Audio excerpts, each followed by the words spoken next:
များဒီနေ့ကျွန်တော် line account ကိုရှောက်ရနေ line account ဖွင့်တဲ့နည်းကိုပြောပြပေးသွားမှာဖြစ်ပါတယ်။ပထမဦးဆုံးကျွန်တော်ပြောပြပေးတဲ့အချက်လက်တွေကိုသဘောကျနေတဲ့ဆိုရင်ကျွန်တော်ရဲ့ YouTube channel ကို subscribe လေးလုပ်ပေးကြပါလို့မြတ်တရားခံပေးရှင်ပါတယ်။ပထမဦးဆုံးဖုန်းထဲကနေ line software မရှိတဲ့သူတွေအတွက် Play Store မှာပထမဦးဆုံးဝင်ပါline လို့ရေးလိုက်ပါမျိုးရှာတာဆိုရင်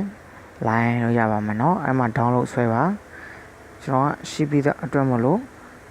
line ဆိုတဲ့ software လေးကိုနှိပ်ပေးလိုက်ပါမယ်ပထမဆုံးပြင် start ကိုနှိပ်ပေးလိုက်ပါမယ်ပြီးဆိုတာနဲ့ကျွန်တော်တို့ Facebook နဲ့ဖွင့်တဲ့အောက်က log in with Facebook account နဲ့လည်းရှိတဲ့လူတွေကျတော့ဖွင့်လို့ရတယ်เนาะဖုန်းနံပါတ်နဲ့ဖွင့်တဲ့နည်းကိုကျွန်တော်ပြောပြပေးသွားမှာဖြစ်ပါတယ်။3ည6 35 3ည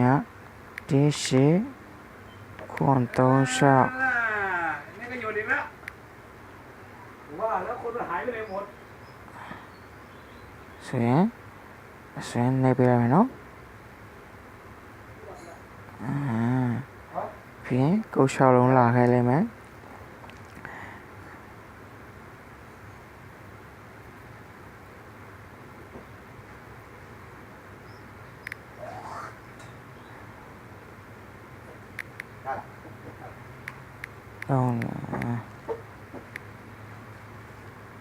ဒီလိုရည်လွယ်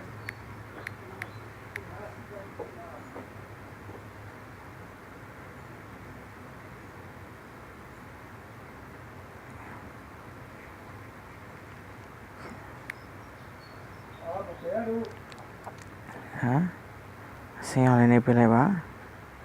ပြန်ကျူစလိုက်သွားလိုက်ပါကြာခိုင်တော့ကြည့်ပြအောင်တော့ပေးရမှာဖြစ်ပါတယ်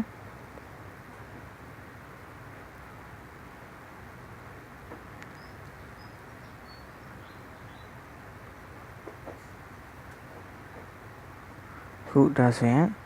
ကျွန်တော် line account ရသွားပြီဖြစ်ပါတယ်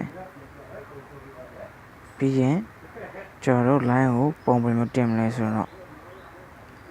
ဒီ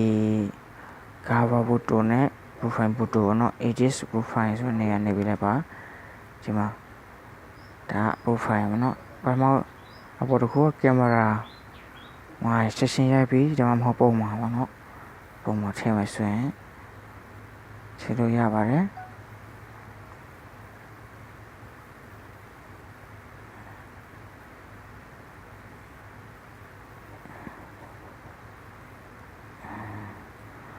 ဆိုရင် profile ပုံထည့်ရပြီး cover photo ပုံထည့်ရှင်တဲ့လူအတွက်တော့အတူတူပါပဲ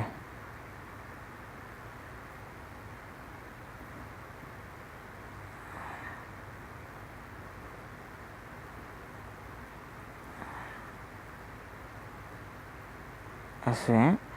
cover ရောက် photo ရောထည့်ပြီးပါပြီအဲဆိုရင်ကျွန်တော်တို့ line account ရှောက်တဲ့နည်းပြီးသွားပါပြီအားလုံးပဲအဆင်ပြေကြပါစေကျေးဇူးအများကြီးတင်ပါတယ်